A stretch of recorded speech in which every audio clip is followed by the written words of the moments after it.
So today we're doing what we may call the Yacht Series on the Recruiting on the Rocks podcast. And so we have a bit of a unique location. We're in beautiful Wrightsville Beach on a more than wonderful, beautiful day. We are on the back of a yacht, which you may or may not be able to tell.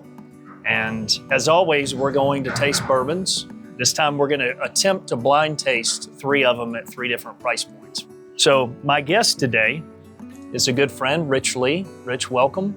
I think I've known you before I had gray hair, and that's been a while. So before we both had gray hair. Yeah, we've known each other a long time. So Rich, obviously a successful entrepreneur. You've been in the Triangle, how long now? 25 years. 25 years.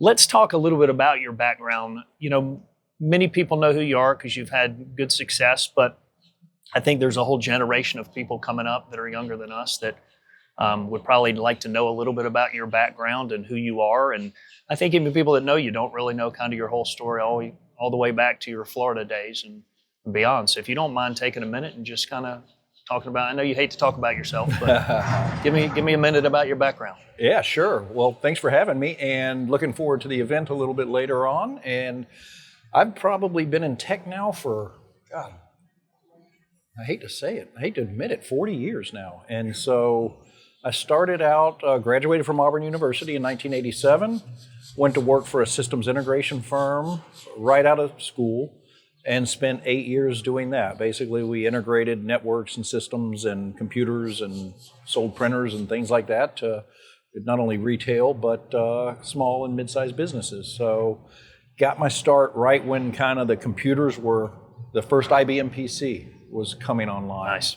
And I did that for 9 years, and then this little thing called the internet crept up in 1996. And I was living in Washington, D.C. area at the time. I moved down to Orlando, Florida, and started up an internet service provider. A lot of people may not remember the AOL days where the old dial-up modems. Some of the older people will remember it, but started up an internet service provider. And fortunately, from 1996 to 1999, that grew to be pretty large. We covered the whole Central Florida area and grew that to about 20,000 dial-up subscribers, about 5,000 business customers. We were doing domain hosting, website services for customers, and got approached by a private equity firm, a Wall Street guy with a serious finance background approached and was doing a roll-up of internet service providers back in 1999, and was fortunate enough to exit that business. And I sell this only because it kind of frames the story, but it was an all-cash transaction. And back then, a lot of people were saying, why would you sell for all cash? The internet's booming. Everybody's going to be trillionaires, things like that. And I just felt like it was a high, rich multiple, and all cash, let me sleep a lot safer at night. Yeah. And so fortunately I did that, because I'm going to explain a little bit about what happened in 2001. The internet really went, the great tech crisis went from, NASDAQ went from 5,000 to 1,000. And so, the people that were fortunate enough to have exits and sell for cash were sitting in a pretty good position.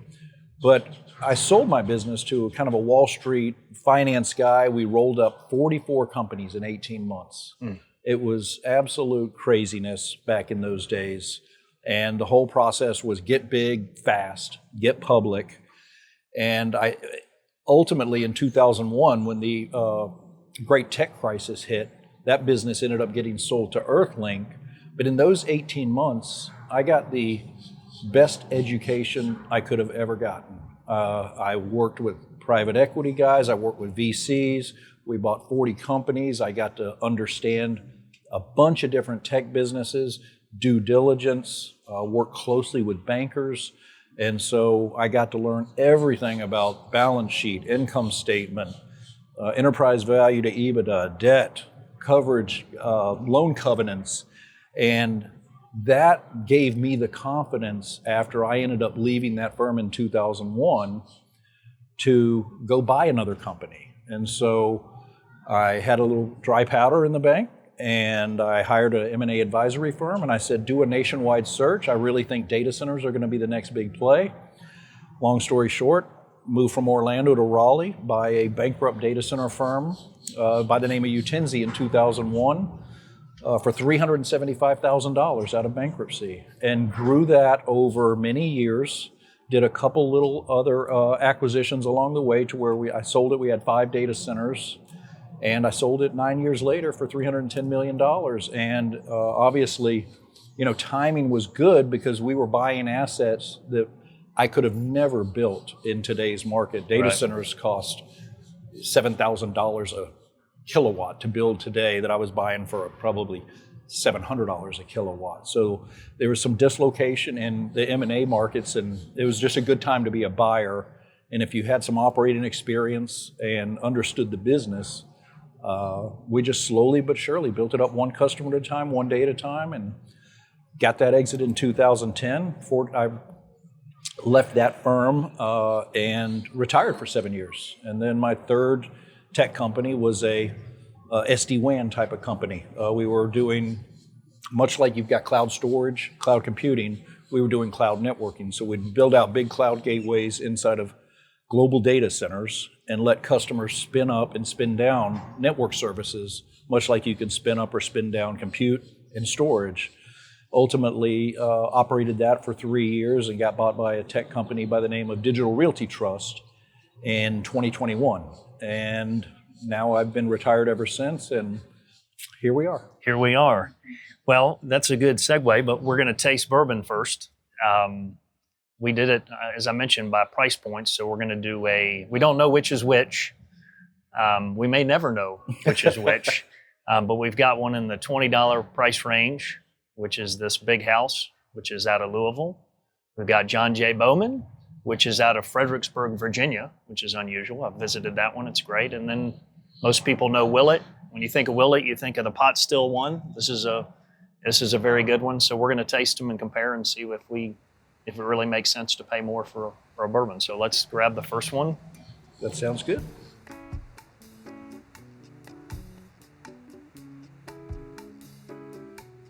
Okay, not bad. I mean, I don't find many that I don't like, so I'm easy. Yeah, that was pretty tasty. A little bit harsher aftertaste, but I enjoyed it. But you'd still drink it. Okay. All right. So that'll probably be gone by the end of the night. Yeah. We have a big bourbon event tonight on this boat, and we'll talk a little bit more about that lately. I want to ask a question. I might jump and change based on what you just answered and kind of move one up in the mix. If you started another company, what type would it be? I mean, if you look at the data center business today, you mentioned prices. Yep. But that world has changed in more ways than one. So if you started another company, what would you invest in another one? Would you start another one? What sectors would they be in? Yeah, I mean, I'm still heavily involved in the data center industry, investor in some friends' companies. So I've got a lot of capital I've put to work in that sector. But yeah, I mean, if I was to start up another one, it would probably be along the lines, data centers now are very trendy. I mean, a lot of people know what they are. They know they're, people are building massive data centers. It's a really good economic model. So, if you can acquire the land, the rights, get the right property close to network and power and everything like that, you can go out there and sell it to an Amazon, a Microsoft, a Google, and it's more like a real estate model these days. It's a REIT type of play. Yeah. So really good business. If I didn't do data centers, it would probably be something to do with artificial intelligence. I'd probably maybe be along the lines of consulting and integration services, because I think there's a lot of tailwinds in the sector for artificial intelligence. I think it's probably going to be the biggest total addressable market we've ever seen with that and robotics. So something along those lines. Obviously, you've got a lot of enterprises that know how to tackle the complexities of artificial intelligence and systems, but a lot of small, mid-sized businesses are going to need a lot of help. So I think there's probably a 10 to 20-year tailwind for people that can help customers integrate, and ultimately save a lot of money. So we talked a little earlier over lunch about AI being everywhere right now, and eventually I kind of mentioned, I don't know that you'll really talk about AI in 10 years because it'll just be in everything we do. Do you agree with that? Do you think it'll kind of, you don't talk much about data science anymore. It's kind of in everything that we do in big data. Yeah, I think we'll still talk about it. One thing I've found is, since I've been doing this so long, sometimes things don't necessarily move as quick as you think they will, but artificial intelligence clearly is going to be moving lightning fast, but I still think there will be a lot of talk around that in robotics, even in 10 years. Is there anything that we've had as disruptive? I mean, is the internet bigger than AI? Is AI bigger than the internet? No, I think this is the most disruptive and the most exciting time, if you are an entrepreneur, to be in this business. Now, you're gonna find guys that are able to start companies for pennies on the dollar, build a business that can do $100 million in recurring revenue with probably 20 employees. So you're gonna find so many companies now that can gain scale and size really quickly and do it cheap. And it's a great time to be an entrepreneur in this sector, I think. Well, as you can imagine, I hate to hear part of that. But even in our business in the future, there's efficiencies that we're already getting out of using AI, and we'll have less people in certain parts of our business for that reason. So I agree 100%. So you've sold out to private equity twice, both times successfully. And I don't mean because you made money. I mean because the follow-on piece was good and was successful. You've invested in private equity as well, and private equity, based companies, or acquired companies. How has PE changed over the years? Because, your first one was a while ago, and are you still investing in it? Would you still invest with it? How has it changed in general? How has it changed for you? Yeah, no, it's changed dramatically, especially when you talk about data centers and infrastructure companies. 10 or 15 years ago, private equity were the ones that were winning a lot of these businesses. And now, with the burgeoning of infrastructure funds that have raised billions and billions of dollars and can deploy it at lower returns, so to speak. So you'll get a lot of institutional and pension funds and things like that will invest in these big infrastructure funds, and those guys are happy with 8, 9, 10% returns. And so they can go out there and bid up some of these assets where private equity generally wants to see mid-teens to higher type of returns. So private equity is getting squeezed out of a lot of these bigger transactions to these infrastructure funds. So in some ways, they've had to move a little bit downstream into smaller transaction sizes, everything from 100 million to, say, 500 million. There's still a sweet spot there where infrastructure funds can't deploy that size investment efficiently. Yep. Those infrastructure funds want to deploy $1 billion at a time. And so, the industry has changed. There's so much capital out there that's chasing so many deals. It's good to see. Well, and they've moved downstream, like you said, but also across, right? So now you see them in residential real estate, and they're rolling up dental practices and private equities in a lot more sectors, I think, than they were traditionally. Absolutely. Okay, good. All right. Let's get back to the important stuff. Let's try another bourbon here. All right. See how this goes. Cheers. Cheers.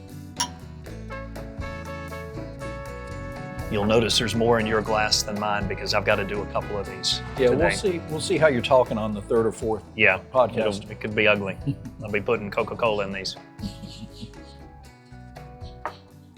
That tasted a little smoother to me. I don't know about you. Yeah, I think so. All right, let's change it up a little bit. Let's talk about Wilmington. All right, we're at Wrightsville. I have ties to Wilmington. You have ties to Wilmington. You've been coming here for a couple decades now. Yep. You've had real estate here. You have real estate here. So tell me a little bit about that. You have a current project that I'd love you to talk about a little bit, and tell me kind of how it'll enhance Wilmington, why you keep investing in Wilmington after all these years. Just talk a little bit about that, if you will. Yeah. So I was fortunate enough. I acquired 11 acres on the waterfront in downtown Wilmington, and the plan, it's a couple years out, but the plan is to do about 900 units and have it be much like a live, work, play type of destination where you'll have restaurants, you'll have retail, you'll have apartments, you'll have condos. And so, it'll all be waterfront type of living, and it's on the north side of the bridge. So we're talking to the city now about, hopefully they've done a study now on extending the Riverwalk, which is a been a big asset for the city. And so if we can get the Riverwalk extended, and right now there's a couple of boat dealers that are occupying the site, and the plan is to transition that into a kind of destination site. So I think it will bring value to Wilmington, and there's a dearth of apartments downtown, and the area is growing so rapidly. It's just an exciting time to see what's going on in this city. It's been fun to see. Yeah. Over the last couple decades, it's just been incredible. I mean, it's a different city. I mean, with it comes congestion and traffic, but also, having an international or an airport here, I think helps. And we've now got a burgeoning tech scene here. We've got a lot of other burgeoning industries. So it's exciting to see the talent level continually get better here. This has really become a place where a lot of people from the Northeast, want to move down and live. And, you can see it in some of the real estate prices. They used to just visit, and now they stay. Yeah, now they stay. You mentioned kind of the tech scene, the entrepreneurial scene. Obviously, tech is part of that, but even beyond that, with other types of companies, it's going gangbusters. I think it's going to surprise a lot of people. And, having the triangle right down the road doesn't hurt. Doesn't hurt. It'll never be Raleigh. It'll never be Silicon Valley or anything like that. But it will be a prosperous market, I think. Yeah, I agree. All right, let's try one more. In theory, this is the high end one. Okay. Cheers. Cheers.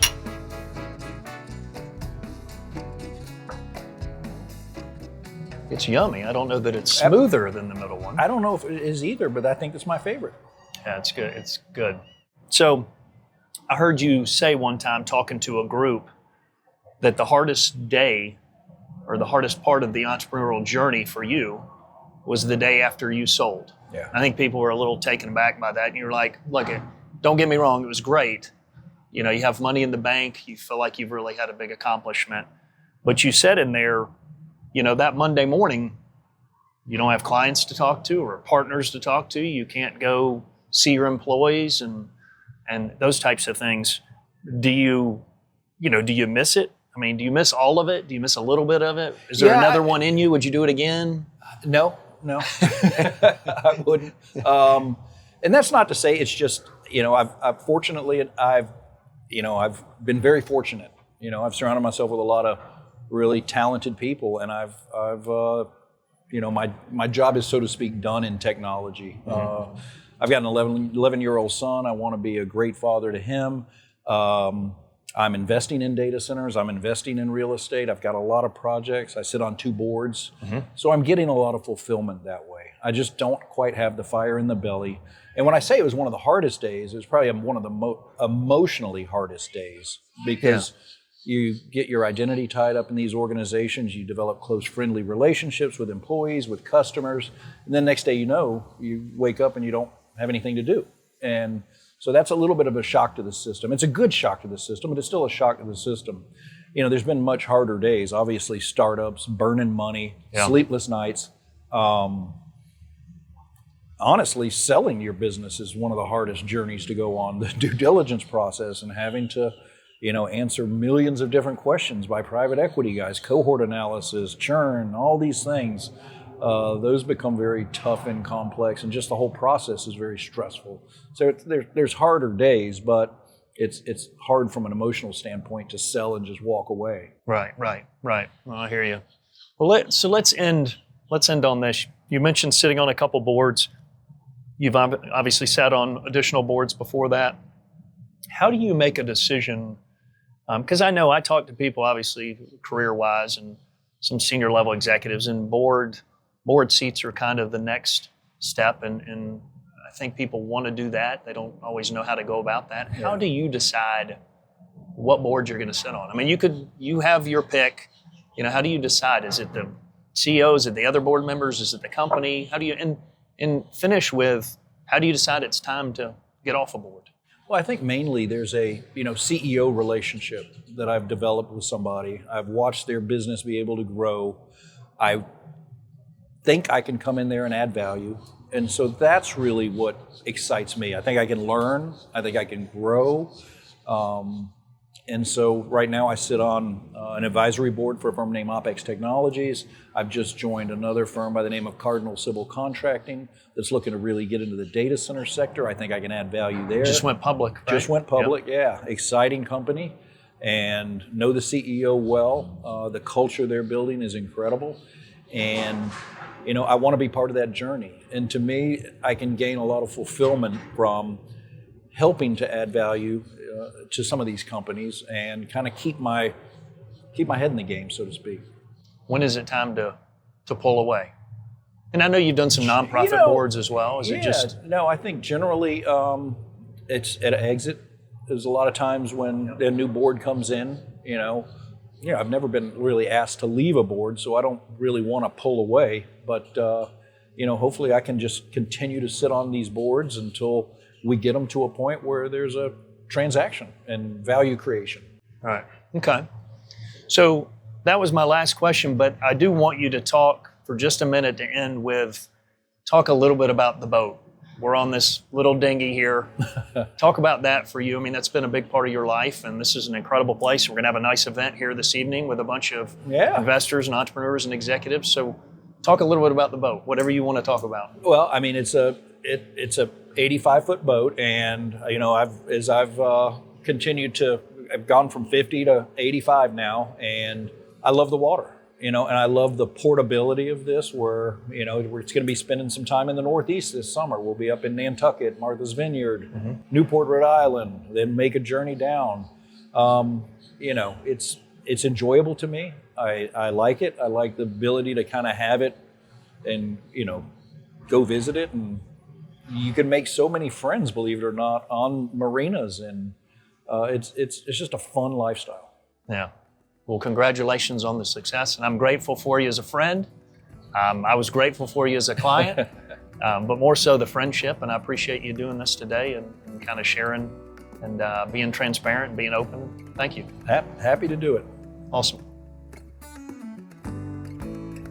At the end of every episode of Recruiting on the Rocks, we like to highlight a charity or a nonprofit just for exposure for them and as an easy way for us to give back. So this time, and it won't be the last time I mention it because I'm involved with this one myself, but I'd like to highlight the Oak and Ember Foundation. We're supporting a lot of other nonprofits and dying to do some good work out there in the community.